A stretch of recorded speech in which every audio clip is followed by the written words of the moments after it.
நம்ம சேனல்லேருந்து தொடர்ந்தாப்பில் நீங்கள் வீடியோக்களை பார்க்க நினச்சினது நம்ம சேனலை சப்ஸ்கிரைப் பண்ணுங்கள் கீழே பெல் சிம்பல் இருக்கும் அதையும் கிளிக் பண்ணுங்க. சரி வாங்க நம்ம வீடியோக்குள்ளே போகலாம். வணக்கம் நண்பர்களே. ஒரு வைத்தியர் மிக அவசரமாக ஓடி வந்து ஆபரேஷன் அறைக்குள் நுழைந்து ஆடைகளை மாற்றிக்கொண்டு தியேட்டருக்குள் நுழைந்தார். அங்கு பிள்ளையின் அப்பா மிகவும் கோபத்துடன், இவ்வளவு லேட்டாக வருவீங்க, என் பிள்ளைக்கு என்னவானாலும் நடந்தால் யார் பொறுப்பு என்று காரசாரமாக பேசினார் தகப்பனார். டாக்டர் சிரித்த முகத்துடன் கூறினார், எனக்கு ஹாஸ்பிட்டலிருந்து கால் வந்தது, அவசரமாக ஓடி வந்து விட்டேன். பொறுமையாக இருங்கள், உங்கள் மகன் இறக்கவில்லை, நான் வந்துவிட்டேன், பார்த்து கொள்கிறேன் என்றார் டாக்டர். ஆமாம் சொல்வீங்க, உங்கள் மகனுக்கு இப்படி நடந்தா இப்படி லேட்டாக வந்து இப்படி எல்லாம் பேசுவீங்களா என்றார் பிள்ளையின் தகப்பனார்.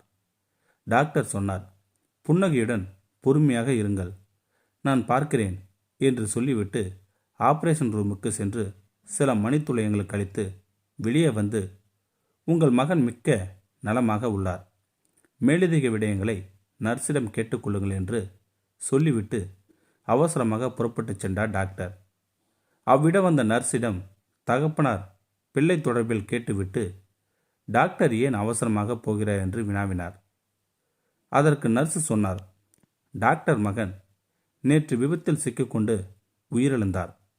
அவரது இறுதிக்கிரிய மயானத்தில் நடந்து கொண்டிருக்கிறது.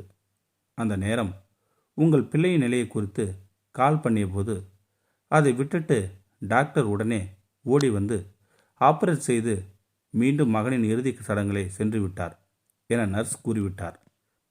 தகப்பன் தான் ஆவேசப்பட்டது தவறு என்பதை உணர்ந்தவனாக மிகுந்த கவலையுடன் தன் மகனை பார்க்கச் சென்றார். மருத்துவமனையில் உள்ளாரே, யாரையும் வெளியில் பார்த்து எடை போடாதீர்கள், உங்களுக்குள்ளும் உங்களை விட அதிக பொறுப்பும் கவலையும் இருந்திருக்கும். எனவே வார்த்தைகளை பேணிக் கொள்ளுங்கள். இந்த வீடியோ பற்றி கருத்தை கீழே இருக்கிற கமெண்ட் செக்ஷனில் சொல்லுங்கள். அப்படியே நம்மளுடைய சேனலை சப்ஸ்கிரைப் பண்ணுங்கள். கீழே பெல் சிம்பல் இருக்கும், அதையும் கிளிக் பண்ணுங்கள். தேங்க்யூ ஃபார் வாட்சிங்.